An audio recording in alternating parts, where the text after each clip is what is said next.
सबसे तीखे सवाल जिनका देना पड़ेगा जवाब। सामने बैठी शख्सियत का हर राज होगा बेपर्दा।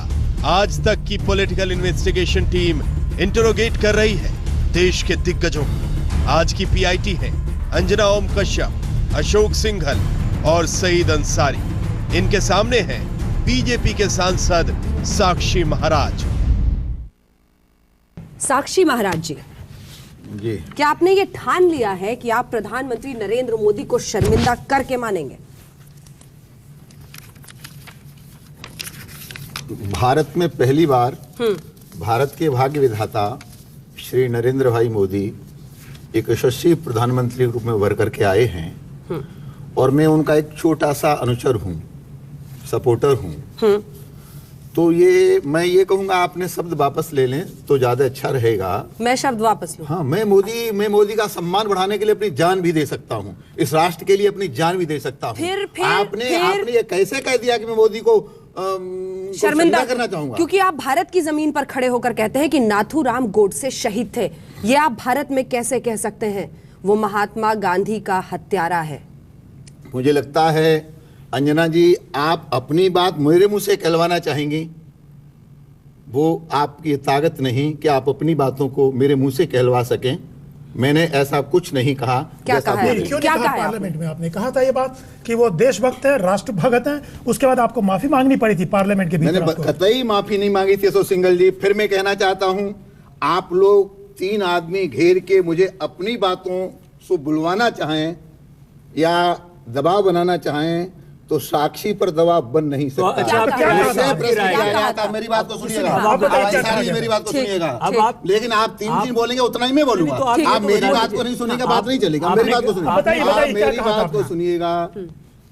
एक पत्रकार ने, आप जैसे किसी पत्रकार ने मुझसे पूछा कि फलां जगह नाथूराम गोडसे का शौर्य दिवस मनाया जा रहा। मैंने कहा भारत विश्व का सबसे बड़ा लोकतांत्रिक देश है। शिबू सोरेन झारखंड में रावण लीला करते हैं, राम का दहन करते हैं। तो महात्मा गांधी तो हमारे प्राण हैं, भारत की आत्मा है। और ये कोई नहीं नकार सकता कि महात्मा गांधी की हत्या नाथूराम गोडसे ने की। लेकिन इस लोकतंत्र में अगर नाथूराम गोडसे को कोई राष्ट्रभक्त मानता है, कम से कम मैं तो नहीं मानता, इसमें मेरा क्या दोष है? आप नहीं मानते? सुनिए ना, मैंने ये कहा कि अगर कोई मानता है तो मुझसे क्यों पूछ रहे हैं? जो शौर्य दिवस मना रहे हैं उनसे पूछिए, जो मानते उनसे पूछिए। इतना एक शब्द कह के मैं आगे निकल गया। नेशनलिस्ट कहा आपने, राष्ट्रभक्त, देशभक्त, ऐसे शब्दों का इस्तेमाल किया। जब बवाल मचा पार्लियामेंट के हाउसेज के अंदर, लोगों ने शोर शराबा मचाया, उसके बाद आकर के आपकी बोलती बंद हुई और आपको माफी मांगनी नहीं। बिल्कुल सिंघल जी, मैं ये कहूंगा, ये बातें मैं कभी कुछ कह के वापस नहीं लिया करता। हम तो मौजूद थे। नहीं, आप कहाँ मौजूद थे? मैं कभी कुछ कह के वापस नहीं लिया करता हूं। मैंने कुछ कहा ही नहीं था। और इसमें दूसरे दिन, क्योंकि कांग्रेस बौखलाई हुई है, कांग्रेस के पास कुछ बात है नहीं। जिस दिन की घटना हुई थी उसी दिन तत्काल जिस मीडिया वाले ने गलत चलाया था, मैंने प्रेस में आके कह दिया था, जहां से एंट्री करते हैं, कि ऐसा मैंने नहीं कहा है, ये आप गलत। तुरंत मैंने जाके वेंकैया जी को कह दिया, तुरंत मैंने मुलायम सिंह को बताया कि ये स्टेटमेंट गलत तरीके से प्रेस किया। तो उस दिन कुछ भी नहीं हुआ। लेकिन कांग्रेस के पास कुछ नहीं था, उन्हें लगा कि हमारे हार में ब्रह्मशस्त्र आया और हाथ से निकल गया। तो ये बवंडर दूसरे दिन बनाने का प्रयास किया गया था। आज बता दीजिए देश को, नाथूराम गोडसे को आप क्या मानते हैं? नाथूराम गोडसे ने महात्मा गांधी हत्या की और उसका उनको फल भोगना पड़ा। नहीं है ना, वो क्या कर सकता हूँ? जो दो देशभक्त मैं उस समय नहीं था, मैं शायद पैदा भी नहीं हुआ था। नाथूराम गोडसे ने महात्मा गांधी की हत्या की और वो ऐसा बहादुर व्यक्ति था कि भागा नहीं। उसने कहा कि मैंने की है, उसने कबूल किया और उसकी सजा उसको मिली, उसको भी उसने कबूल किया। वही भागा नहीं, जैसे दाऊद भाग गया ऐसे नहीं भागा, मतलब जैसे टाइगर मैनन भाग गया ऐसे नहीं भागा। उसने हत्या की और हत्या कबूल किया कि मैंने अपने कारणों से कुछ मुझे लगा हत्या की है। कोई भी हत्या करे और अब भागे नहीं, सरेंडर कर दे तो बहादुर हो जाता है। अरे अगर किसी ने हत्या की हुई पाप करे और सरेंडर करे, उसके कारण को समझना चाहिए आखिरकार उसने अपराध क्यों किया। जेलें भरी पड़ी हैं ऐसे लोगों से जिन्होंने हत्याएं की हैं महाराज, और जिन्होंने सरेंडर किया है, उन्हें माफ कर दिया जाए। कि मैं कब माफ करने के दिया रहा हूँ? मैं कोई ओवैसी नहीं हूँ जो माफ करने की बात करूं। मैंने तो माफ करने की बात की नहीं। अच्छा, ओवैसी क्या है ये बता दीजिए, आपकी राय, आपकी नजर में? जो व्यक्ति राष्ट्र की मुख्य धारा से नहीं जुड़ा हुआ है वो इस राष्ट्र का हो ही नहीं सकता।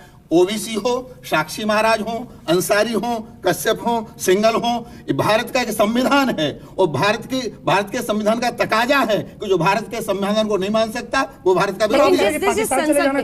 एक सेकंड, जिस देश की संसद में आप बैठते हैं वहीं पर ओवैसी भी बैठते हैं और उन्होंने कहा है कि ओरिजिनल सिन उन्होंने कहा है, चूंकि आपने याकूब मेमन के साथ साथ टाइगर मेमन का जिक्र किया, दाऊद इब्राहिम का किया, उन्होंने कहा है अयोध्या वो पहला गुनाह था श्री कृष्णा कमीशन की रिपोर्ट की वजह से जिसके बाद से 1993 के धमाके हुए।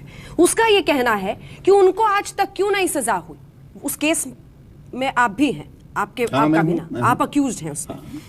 क्यों बच गए आप लोग? क्यों आप सब क्यों बचते हैं? मैं ये कहना चाहता हूं कि संसद में ओबीसी भी बैठते हैं, संसद में भी बैठता हूं और अंजना जी संसद में वो भी बैठे थे जो तिहाड़ जेल में चले गए थे। तो संसद में कोई बचने का तरीका नहीं है। संसद में वो भी बैठे थे जो तिहाड़ जेल चले गए थे, और जो जाने वाले हैं वो भी। 1 महीना तो आपको भी रहना पड़ा। मुझे एक दिन भी नहीं रहना पड़ा। जाने बात करती हैं आप, जाने वाले एक दिन भी नहीं रहना पड़ा, एक दिन भी। आप कह रहे हैं कि जाने वाले हैं तिहाड़ में, कौन जाने वाले हैं? जो अपराध करेगा उसे तिहाड़ में जाना पड़ेगा। तो आप कह रहे हैं पाकिस्तान चले जाना चाहिए। किसको? जनता ने चुन के ओवैसी को भेजा और ओवैसी को छोड़िए, आपने कहा पाकिस्तान जाना चाहिए। रूप से नहीं, जो भारतीय संविधान में विश्वास नहीं रखते हैं, न्यायपालिका में विश्वास नहीं रखते हैं, जो पार्लियामेंट में गोपनीयता की शपथ लेने के बाद और फिर वादा खिलाफी करते हैं, ऐसे लोगों क्या लेने देना हिंदुस्तान? पहला गुनाह का जो वो जिक्र कर रहे हैं उस पर क्या जवाब है? उसमें इतना कहना चाहिए वो कहाँ का गुनाह। मैं पहले ओबीसी से और से पूछना चाहता हूँ, बाबर उनका बाप था क्या? राम हमारे बाप थे, राम मर्यादा पुरुषोत्तम थे, अयोध्या राम की है, बाबर की नहीं है। बाबर आक्रांता था। ओबीसी बताए कि बाबर से ओबीसी का क्या रिश्ता है तो और हिंदुस्तान के मुसलमानों का ओबीसी से क्या रिश्ता है। हमने कोई मस्जिद नहीं तोड़ी, हमारे प्रभु श्री राम का जन्म वहां हुआ, प्रभु श्री राम का मंदिर था, हमारा मंदिर जीर्ण शीर्ण था, उस जीर्ण शीर्ण मंदिर को हमने भव्य बनाने का एक प्रयास किया था, हमने किसी की मस्जिद नहीं तोड़ी। तो इस देश के कानून को आप अपने हाथ में ले लेंगे, आप कहेंगे वो उसका बाप है, ये इसका बाप है, ये इसका बेटा है, सब अब साक्षी महाराज तय करेंगे। अंजना जी बिल्कुल आप सही नहीं समझ पा रही हैं। मेरा कहना यह है कि कानून को जो पालन नहीं करता है उसके खिलाफ कार्रवाई होनी चाहिए। जो भारत के संविधान को नहीं मानते, अगर सुप्रीम कोर्ट को यह लगे कि साक्षी महाराज कानून का उल्लंघन करते हैं तो मैं उसका सामना करने के लिए तैयार हूं, मेरे खिलाफ एफआईआर दर्ज होनी चाहिए। अगर सुप्रीम कोर्ट को ये लगे कि मैं आतंकवादियों को संरक्षण कर रहा हूं या मैं कुछ ऐसा करने जा रहा हूं या कुछ ऐसा कर रहा हूं जिसके कारण देश टूट सकता है, तो मैं इसके लिए तैयार हूं। मैं इसके लिए एक भी कन्विक्शन नहीं हुआ है। वो विवादित ढांचा टूटा, उसके बाद इतने लोगों की जान गई, एक भी व्यक्ति को कन्विक्शन नहीं हुआ है। काहे का होगा? किसी ने हत्या की क्या? हम कह रहे हैं कि हमारा अयोध्या प्रभु श्री राम का घर है, हमने मक्का नहीं मांगा था, हमने मदीना नहीं मांगा था, हमने ये कोई दिल्ली की मस्जिद नहीं मांगी थी। हमारा तो अयोध्या प्रभु श्री राम का मंदिर अयोध्या है। अयोध्या नहीं है तो हमें बताइए क्या मक्का में हम पैदा हुए थे? भूमिका क्या थी आपकी जब आप इतना जोर शोर से इस पर बोल रहे हैं? तो आज बता दीजिए देश को, क्या किया था? आप भी तोड़ने में शामिल, क्या भूमिका किया था? वो तो हम मुल्जिम ही उसमें। हाँ। और हम सौभाग्यशाली हैं। बताइए सर, कि भारत के माथे पर लगे हुए कलंक को मिटाने का हमने काम किया। आपकी भूमिका क्या थी? मेरी भूमिका साक्षी था, देख रहा था जो हो रहा था, उसे देख रहा था। उसे देख रहे थे। करने वाले कौन थे महाराज? तोड़ने वाले कौन थे? कोट कोट हिंदुओं के हृदय के आराध्य देव हैं भगवान श्री राम। उस समय कांग्रेस के भी आ गए थे वहाँ। ठीक है, वो लोग वहाँ सपा के भी आ गए थे, वहाँ बसपा के। सबसे अग्रणी भूमिका कांग्रेस के नरसिंह राव के गुरु विश्वेश तीर्थ जी महाराज की थी। उडुपी के शंकराचार्य और नरसिंह राव के गुरु। कांग्रेस का शासन था, अगर कांग्रेस न चाहती तो कहीं टूट जाता। तो मेरा कहना है इसमें कांग्रेस की भी मिली भगत थी। वहां पर शिलान्यास किसने कराया? मैंने कराया था क्या? किस लिए कराया था शिलान्यास? अगर कांग्रेस के राजीव गांधी ने अंसारी साहब शिलान्यास कराया था तो आप कम से कम अपने समुदाय के लोगों को समझाइए कि राजीव गांधी ने वहां शिलान्यास क्यों कराया था। शिलान्यास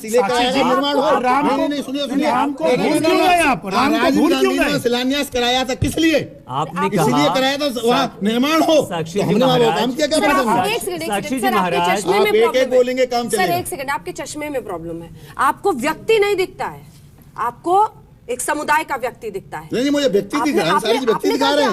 जो लोग नहीं, ऐसा नहीं है, ऐसा नहीं है। इनका समुदाय भारतीय है, इनका समुदाय भारतीय है। मैं भी मानता हूँ भारतीय है। क्यों कहते हैं कि 4 बच्चे पैदा करो ताकि हम आपने नहीं कहा है, आप इसे बोल दिए कि नहीं होना चाहिए, ऐसा नहीं होना चाहिए। मैंने ये कहा है इस देश में एक कानून बनना चाहिए, 1 बच्चे का हो, 2 बच्चे का हो। इस देश में एक कानून नहीं चलेगा। हम 1 बच्चा करेंगे, आप 40 करेंगे, ये कैसे चलेगा देश में? ये बिल्कुल नहीं चलेगा इस देश में। आप मुझे दबाना चाहती है क्या?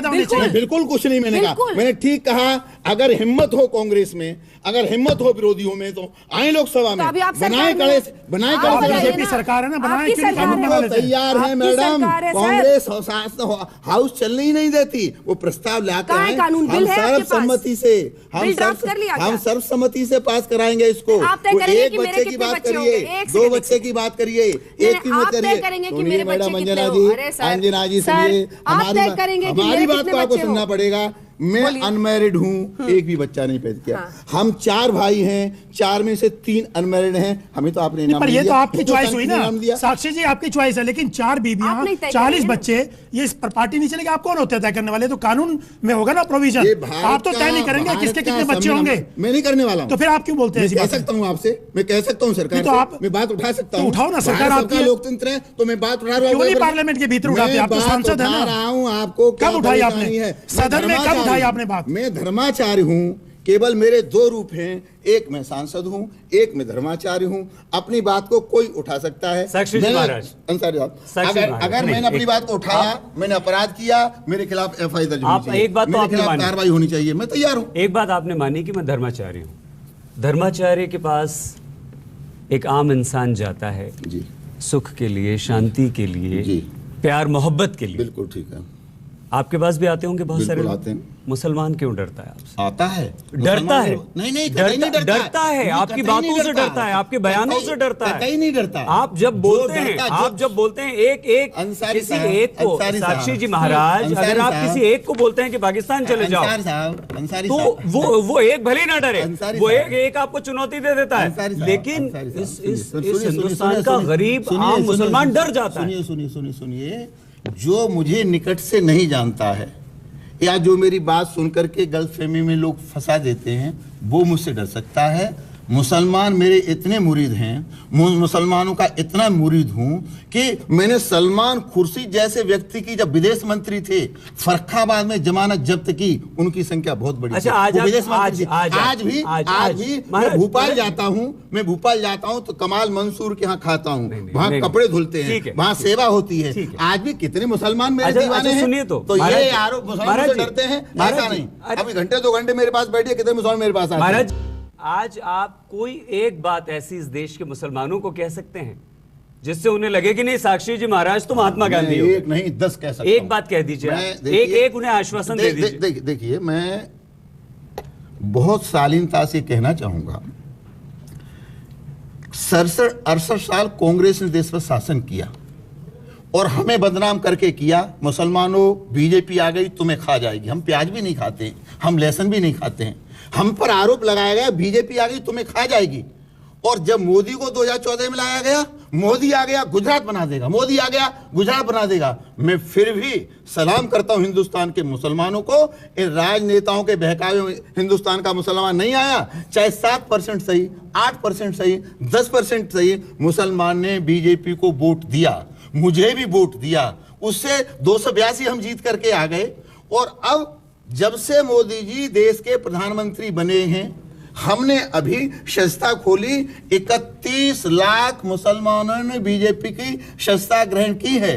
धीरे धीरे मुसलमान ये समझता जा रहा है कि जितना हमारा विकास, जितना हमारा सम्मान मोदी के शासन में हो सकता है, इतना कहीं नहीं हो सकता। इसलिए सारे राजनीतिक दल बौखला गए हैं। और मीडिया वालों को तो भगवान बचाए, पता नहीं मीडिया वालों क्या हो गया है। मुसलमान पाकिस्तान चले जाओ, वो जो भारत के संविधान में विश्वास नहीं रखता, वो जो आतंकवादियों की सहायता करता है, जो हिंदुस्तान में आतंकवाद फैलाना चाहता है, जो यहाँ के मासूमों की हत्या कराने वालों का सम्मान करता है, ऐसे व्यक्ति के लिए हिंदुस्तान नहीं है। चाहे वो कोई भी हो, नहीं क्यों हूँ, वो हिंदू मैं क्यों हूँ सर, हिंदू हो चाहे मुसलमान हो, कौन करेगा कि वो हिंदू हो चाहे मुसलमान, कोर्ट न्यायालय ने फांसी दी मैडम, मैंने फांसी नहीं दी। न्याय करेगा, ये कानून करेगा। कानून को प्लीज अपना काम करने दीजिए। बिल्कुल और जो कानून में दखल देने का प्रयास करते हैं उनको 100 करोड़ नोटिस जाना चाहिए। और वो जो जनाजे में शामिल हुए सब वो कौन लोग थे साक्षी जी महाराज? मुझे लगता है चाहे तो जनाजे में शामिल हों, मैथिली शरण गुप्त ने एक शब्द लिखा है, पंक्ति लिखी है कि अपराध करने वाला तो अपराधी होता ही है, पर अपराधी का साथ देने वाला उससे बड़ा अपराधी होता है। सारे अपराधी थे। सुनिए ना, मेरी बात सुनिए, आप बता दीजिए। अन्याय सहकर बैठ जाना ये महादुष्कर्म है। न्यायार्थ अपने बंधु को भी दंड देना धर्म है। इस तत्व पर ही पांडवों का कौरवों से रण हुआ, जो भव्य भारतवर्ष के कल्पांत का कारण हुआ। पांडव भी कह सकते थे मेरे भाई है, मैं सजा नहीं दूंगा, लेकिन पांडवों ने 56 करोड़ यादवों का कत्लेआम किया था। यहाँ तो एक को फांसी लगी। मैं ये नहीं कहता कि जो हज्जुम था, अंसारी साहब, मैं ये कतई नहीं कहता कि जो हज्जुम था वो गलत था, या हज्जुम आतंकवादियों का था, या हज्जुम क्या था, लेकिन एक गलत व्यक्ति के पीछे, एक आतंकवादी के पीछे इतना हज्जुम जाना, ये राष्ट्र के लिए चिंता का विषय है। ये चिंता आप करेंगे, ये चिंता मीडिया करेगी, ये चिंता पार्लियामेंट करे, ये चिंता सुप्रीम कोर्ट करे, साक्षी महाराज नहीं। अगर किसी राज्यपाल ने कुछ कह दिया है तो एक आतंकवादी के पीछे इतना हज्जुम, ये राष्ट्र के लिए चिंता का विषय है। मदरसा को लेकर सवाल उठाया आपने कि मदरसा में एजुकेशन ठीक नहीं दी जाती है, वहाँ पे आतंकवाद की शिक्षा दी जाती है। तो हमारे मोदी जी मदरसों का मॉडर्न करना चाहते हैं, बढ़िया शिक्षा देना चाहते हैं। हम चाहते हैं मदरसे से आईएएस निकले, और देवेंद्र फडणवीस क्या कर रहे हैं? आईपीएस निकले। हम सोचते हैं कि वहां से अच्छे लोग निकले, इंजीनियर निकले, वहां से अब्दुल कलाम साहब जैसे लोग निकले। अब्दुल कलाम भी तो हैं जिनके लिए सारा विश्व रो रहा था, मैं भी रो रहा था, उन्हें सलाम करता हूँ, सारा विश्व सलाम करता है। वो मुसलमान नहीं है क्या? हामिद मुसलमान नहीं थे क्या? मुसलमान आकिब मुसलमान अकेला, ओबीसी मुसलमान है क्या? ये अंसारी भाई साहब मुसलमान नहीं है क्या? ये कुछ नहीं है। तो मदरसों को क्यों आप टारगेट करते हैं? मैं कहा को मदरसों का आपने कहा? जहां मैंने कहा था तो कितने बम निकले थे वहां पर बर्दवान में? नहीं निकले थे क्या? आप ही दिखा रहे थे। आपने कहा लव जिहाद के लिए मोटिवेट किया जाता है वहां मदरसों में, उनको अवार्ड दिया जाता है। लव जिहाद है क्या? पहले ये तो पता चले, लव जिहाद है क्या? मैंने लव ही नहीं जानता हूँ क्या, मुझे पता नहीं जिहाद क्या। वही तो मैं मैडम क्या करूं, उस चक्कर में फंसा ही नहीं मैं। संत प्रभु लव जिहाद क्या समझा रहे हैं? मैं उस चक्कर में फंसा ही नहीं। हाँ। तो मैं क्या, न लव को जानता हूँ न जिहाद को। लव जिहाद नहीं है ना कभी उत्तर प्रदेश में, कभी लव जिहाद कहीं पे नहीं हुआ। मुझे जानकारी नहीं है, होगी तो बोलूंगा आपके सामने। नेपाल के भूकंप के बाद आपने राहुल गांधी के बारे में क्या बोला था? मैंने कोई खास बात तो नहीं बोली। कुछ खास बात बोली थी? क्या खाते हैं वो जिसकी वजह से ये भूकंप हो गया? मैं फिर कहूंगा कि मैं एक संत हूं। अगर कोई शराब पी करके मेरे पास आएगा तो मैं उसे आशीर्वाद नहीं दूंगा, मैं उससे नाराज हो जाऊंगा। आपने कहा था कि वो गाय का मांस, के दरबार में अगर कोई गाय का मांस खाने वाला जाएगा, शराब पीने वाला जाएगा, चरित्र जाएगा, तो वहाँ आशीर्वाद नहीं मिल सकता, वो नाराज हो जाएगा। आपको हिचकिचाहट हो रही है तो मैं बता देती हूँ। आपने कहा था कि गाय का मांस खाकर गए थे वहां पर केदारनाथ, वो बात को दोहरा चुका। कहाँ हिचकिचाहट मैडम? क्यों? पता नहीं आपको क्या हो गया। मैं कह रहा हूं कि मेरे पास अगर कोई शराब पी के आए, मांस खा के आए, मेरे पास सिगरेट पी के आता, मैं कहता भैया मुंह धो क्या, मेरा सिर में दर्द होने लगेगा। तो भगवान शंकर आस्तों से अवधरदानी है, वहां कोई शराबी चला जाए, कहाँ मांसाहारी चला जाए, और वो गाय तो बैल तो उनकी सवारी है, उसको ही काट के खाने वाला चला जाए तो खुश होंगे क्या? इतनी बड़ी आपदा को आपने इतना छोटा बना दिया कि राहुल गांधी गाय का मांस खाते हैं इसलिए ये आपदा। कितने लोग इसलिए नहीं, केवल इसलिए नहीं। हाँ। इसलिए कि जब जब धर्म की हानि होती है, धर्म का विरोध होता है, तब तब अनावृष्टि, अतिवृष्टि, भूकंप, ये सब होता है। ये हमारे वेद शास्त्र। राहुल से आपको प्रॉब्लम है क्या? राहुल जब से विदेश से लौटे हैं, नई एनर्जी। मुझे राहुल से क्या लेना देना? तो आप ऐसे बयान क्यों देते हैं फिर? हाँ, बोलते वो तो गए अपने काम के लिए और आप टारगेट कर रहे हैं। मेरी समझ में नहीं आता, कहाँ राजा भोज, कहाँ गंगुआ तेली, कहाँ नरेंद्र भाई मोदी, अच्छा, और कहाँ राहुल। आप बराबर में खड़ा कर देते हैं। राहुल गांधी अब कभी एमपी भी बनने की स्थिति में नहीं बनेंगे। क्या बात आप? हम ठीक कह रहे हैं, हम ठीक कह रहे हैं। स्मृति ईरानी अरे छोड़िए ना, वो 4 दिन पहले स्मृति ईरानी को भेज दिया, मुझे भेज देते, भी देखता हूँ कैसे हराते मुझे। क्या आप लड़ना चाहते हैं उनके खिलाफ? क्या परेशानी है? स्मृति ईरानी हार गई, आप जीत जाते। मेरी पार्टी चाहेगी, मैं उसके आगे लड़ जाऊंगा। तो स्मृति ईरानी गलत चॉइस थी। क्यों गलत क्या हुई थी? तो हार गई वो। समय नहीं मिला। क्या बात कर रहे हैं? मोदी जी ने रैली की उनके लिए जाकर। पार्टी ने बहुत पहले घोषित कर दिया था। पार्टी ने बहुत पहले घोषित किया था। उधर नामांकन हो रहा था, उधर घोषित किया जा। आप इतनी बातें करते हैं साक्षी जी, इतना सब बोलते हैं, ये होना चाहिए, कानून में ये होना चाहिए, सबको शिक्षा देते हैं, सबको पाठ पढ़ाते हैं। श्रीनगर में ISIS और पाकिस्तान के झंडे फहराए जाते हैं। आपकी सहयोगियों की सरकार, आपकी पार्टी और पीडीपी की सरकार प्रसाद बांटी है। नहीं तो आप क्यों नहीं वहां आप अपनी सरकार को बोलते? प्रसाद क्यों बांटे? आप अपनी सरकार को क्यों नहीं बोलते? यही मेरा दर्द है। और आप यही मेरा दर्द है। बोलते क्यों नहीं? मैंने खुल के बोला सरकार हमारे लिए आवश्यक नहीं है, लेकिन धारा 370 के आधार पर हम समझौता नहीं कर सकते। क्यों नहीं उसको खत्म किया? राष्ट्र पहले है। धीरे-धीरे होता है। का क्या किया आपने? आप तो कहते थे इंतजार करिए। जम्मू कश्मीर में तो समर्पण कर दिया है, सत्ता के लिए समर्पण कर दिया है। समझ में नहीं आता मीडिया वालों, क्या हो गया है आपको? 65 वर्ष शासन करने वालों का हिसाब नहीं मांग रहे आप? खूब मांगा। 1 साल वालों का हिसाब मांग रहे हैं, कुछ नहीं मांग रहे आप। खूब मांगा। कहाँ मांग रहे हैं? 1 साल वालों का हिसाब मांग रहे हैं। 5 साल के लिए देश की जनता ने हमको चुना है। 5 साल के बाद जब 19 में हम जाएंगे चुनाव में, हमसे हिसाब मांग लेना। श्रीनगर का भी हिसाब देंगे, प्रवचन दीजिए ना, जहां ISIS के और जम्मू पाकिस्तान के झंडे फहराए जाते हैं। का भी हिसाब देंगे, श्रीनगर का भी हिसाब देंगे, सीमा बॉर्डर का भी हिसाब देंगे। श्रीनगर कब जाएंगे आप? श्रीनगर कब जाएंगे साक्षी महाराज जी? ये तो जाता रहता हूँ मैडम। जब हमने श्री राम शिला का पूजन किया था तो जम्मू कश्मीर श्रीनगर कोई जाने के लिए तैयार नहीं था, लोग डर रहे थे। सामान्य अशोक सिंघल ने कहा साक्षी महाराज जा सकते हैं, और मैंने पूरे जम्मू कश्मीर श्रीनगर में रामशिला का पूजन कराया था। मैं गया था, और मुझे आज पार्टी भी आज चला जाऊंगा, मुझे क्या परेशानी है? आत्मा हमारी संस्कृति में अजर है, अमर है। शरीर बनते हैं, बिगड़ते हैं, आत्मा कभी मरती नहीं है। दुनिया में कोई गोली नहीं बनी जो मुझे मार सके। ये तो मरा हुआ है। जिस दिन ये कपड़े पहन लिए उसी दिन मर गया था। क्यों गोली मारेगा कोई आप? मैं ये कह रहा हूं इसलिए मुझे डर नहीं है।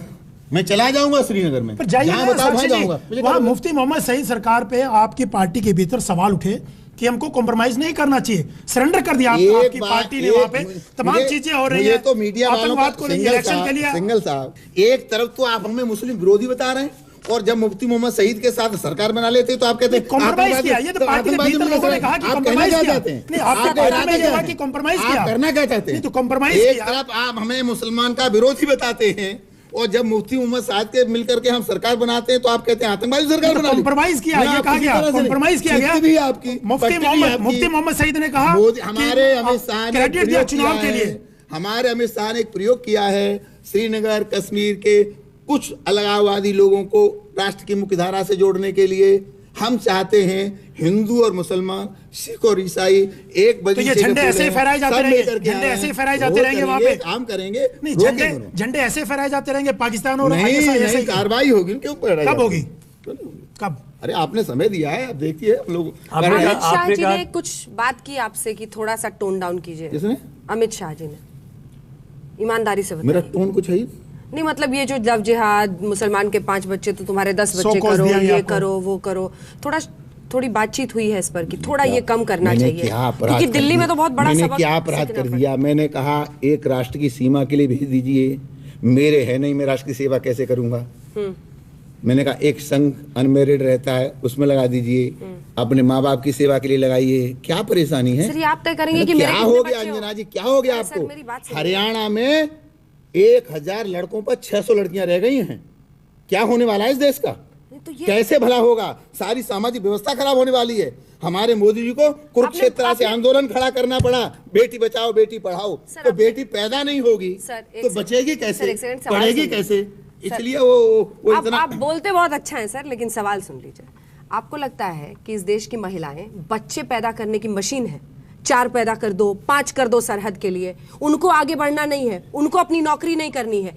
कितना आप हमें ये नहीं लगता, हमें नहीं लगता ये जो लोग औरत को बच्चे पैदा करने की मशीन समझते हैं, पैर की जूती समझते हैं, आप उनसे बात करिए, हमसे मत करिए। हमारे लिए तो हमारे लिए माताएं देवी हैं, हमको प्रणाम करते हैं, हम उस संस्कृति के लोग हैं। यत्र नार्यस्तु पूज्यन्ते रमन्ते तत्र देवता। हमारी बहन है, हमारी बुआ है, हमारी माँ है। बच्चा पैदा करने की मशीन कहीं किसी संप्रदाय में, किसी मजहब में बंदा बच्चा पैदा करने की मशीन होगी, पैर की जूती होगी, लेकिन हमारे यहाँ बच्चा पैदा करने की मशीन नहीं है। ममता की मूर्ति है माँ, प्रेम की मूर्ति है माँ। उसको कितने बच्चे पैदा करने चाहिए? तो आप ही तो कह रहे हैं कि इतने 4 बच्चे पैदा करें, 1 करें। आप ही तो कह रहे हैं ना करना चाहिए। आप कौन होते हैं तय करने वाले? उनको तय करने दीजिए।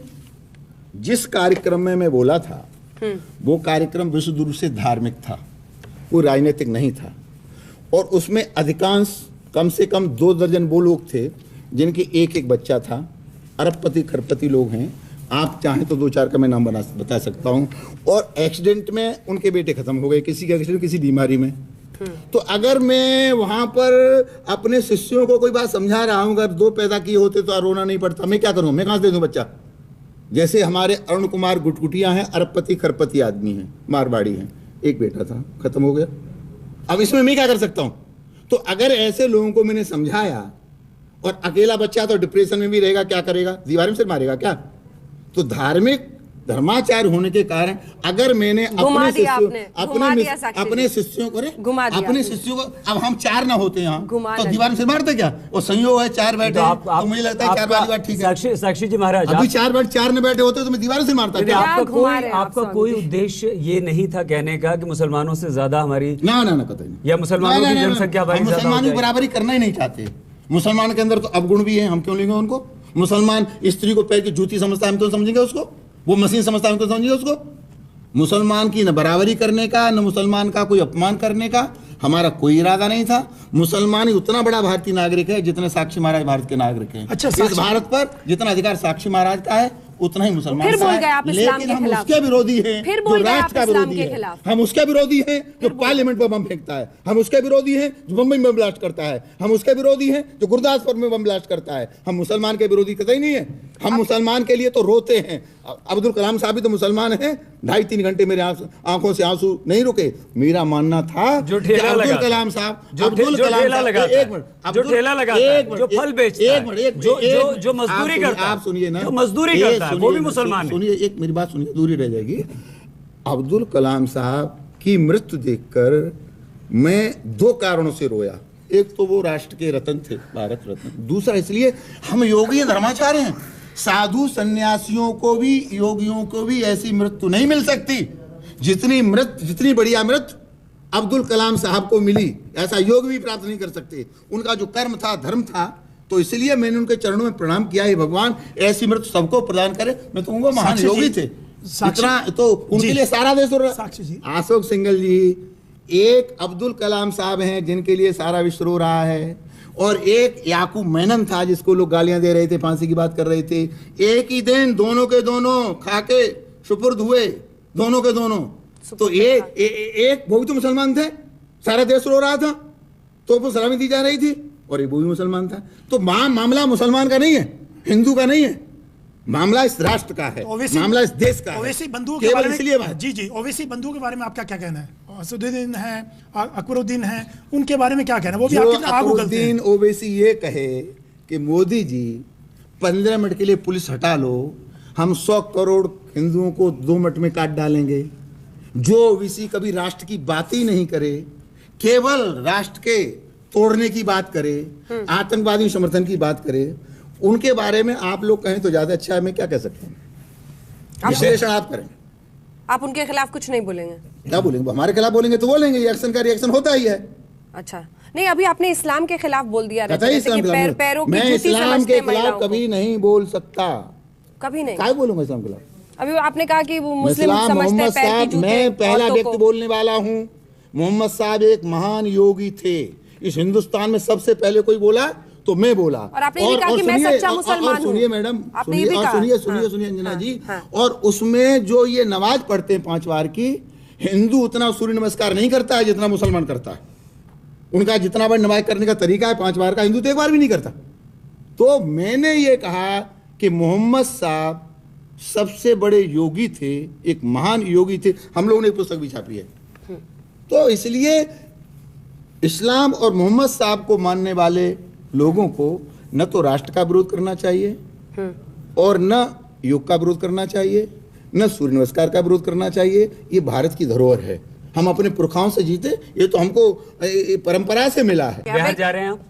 चुनाव प्रचार जाते ही रहता हूँ। नहीं, प्रचार करने, बिल्कुल प्रचार में जाऊंगा, प्रचार करने जाऊंगा, जा रहे हैं। बहुत बिहार इकाई ये कहती है कि मुसलमानों के काफी वोट इस बार 17% मुस्लिम है वहाँ। देखिए 17% मुसलमान हैं, तो मैंने आपसे कहा कि 14वीं लोकसभा के चुनाव में भी हमको मिला, चाहे 7 मिला, चाहे 8% मिला, ऑल ओवर इंडिया।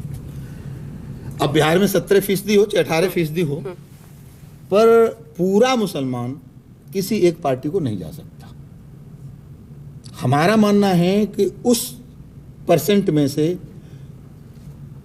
100% मुसलमानों का एक हिस्सा बीजेपी के खाते में आने वाला है। साबिर अली लिया इसलिए आने वाला है, साक्षी महाराज जाएंगे इसलिए आएगा? साबिर अली नहीं, साक्षी महाराज को अगर पास से देखेंगे ना और सुनेंगे साक्षी महाराज को, तो मुसलमान कहेगा कि सुना कुछ और था, निकला कुछ और।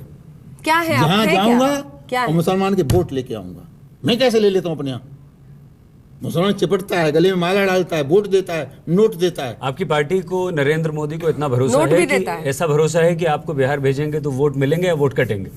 अब ये तो मोदी जी और पार्टी नहीं, आप विचार कर सकती है। क्या आपको क्या लगता है? आपको ये भरोसा है कि मोदी जी? सुनिए ना, लेकिन बिहार के हर डिस्ट्रिक्ट हेडक्वार्टर पर, चाहे वो दरभंगा हो, चाहे वो मुजफ्फरपुर हो, चाहे भागलपुर हो, चाहे कटिहार हो, मेरा आश्रम है। और वहां 10-20 हजार वोटों पर को मैं प्रभावित कर सकता हूं। तो मैं पार्टी का सिपाही हूं। वो कहेंगे तो जाऊंगा, नहीं कहेंगे तो जाऊंगा। चलिए ठीक है, आखिरी सवाल आपसे। अब साक्षी महाराज जी से इसी तरह के विवादित बयान, क्योंकि विवाद आप तो हैं, कंट्रोवर्सी मैन तो आप हैं। मैं कोई विवाद बयान नहीं देता हूँ, इससे साफ सुथरे सीधे सीधे बयान देता हूँ। पता नहीं आप विवाद क्यों? वो दिल से बातें करते रहेंगे, आप पाकिस्तान लोगों को भेजते रहेंगे, आप बोलते रहेंगे पाकिस्तान मैं जाओ। किसी को पाकिस्तान नहीं भेज रहा, लेकिन जो राष्ट्र का विरोधी है, जो संविधान का विरोधी है, जो आतंकवादियों का पक्षधर है, उसके लिए पाकिस्तान के दरवाजे खुले हैं, जा सकता है। आप भूमि अधिग्रहण पर बात करते हैं, हाँ या नहीं? जी, भूमि अधिग्रहण पर बात करते हैं, हाँ या नहीं? उस पर बयान देते हैं कि नहीं? क्यों नहीं देते? आप बजट पे अपनी राय रखते हैं ना? क्यों नहीं रखते? आप बेटी बचाओ बेटी पढ़ाओ पे अपनी राय रखते हैं, स्वच्छता अभियान पे अपनी बात रखते हैं, गंगा की सफाई पे अपनी बात रखते हैं, करते भी हैं, सब बात रखते हैं, सब होता है। लेकिन चर्चा पाकिस्तान भेजने की, बच्चे पैदा करने की, ये कर देने की, उसको मार देने की ही क्यों होती है? किसको मारने की? नहीं, चल मार देने हटा दीजिए, पाकिस्तान को भेज दो। किसको भेज दो? पाकिस्तान किसी को भी भेज दो। ये आपसे कभी कहा हमने? नहीं, लेकिन चर्चा हम तो सिर्फ चर्चा आपके हमने केवल ओबीसी से कहा, हमने किसी से नहीं कहा, आम मुसलमान से नहीं कहा। और मदरसों की जब बात आई थी, हमने सब मदरसों के लिए नहीं कहा, कुछ मदरसों के लिए कहा। और आज मैं बता रहा हूं आपको, अल्लामा जमीर नकवी का आपने नाम सुना होगा। अल्लामा जमीर नकवी साहब, मेरा इंटरव्यू हो रहा था, फोन आया कि हम भाई आपके साथ खड़े इस मामले पर। हमें भी पता है कुछ मदरसे ऐसे जहां ऐसा होता है, कुछ मैंने भी कुछ का उपयोग किया था, आज मैं भी कुछ का उपयोग कर रहा हूं। तो मैंने केवल ओबीसी के लिए शब्द का प्रयोग किया था, पाकिस्तान के लिए। मैंने आम मुसलमान के लिए नहीं किया। आम मुसलमान भारत का नागरिक है, वो प्राण देने के लिए तैयार है, लेकिन मुसलमानों को मैं क्यों कहूँगा? चलिए, तो उस बात को ऐसे नहीं लेना चाहिए कि मैं सबके लिए कह दिया, ऐसा नहीं हो सकता। ये अपराध मैं नहीं कर सकता। चलिए, और ऐसा अपराध लोकतंत्र में होना भी नहीं चाहिए। नहीं चाहिए। बहुत बहुत शुक्रिया आपका हमसे बातचीत। बहुत धन्यवाद।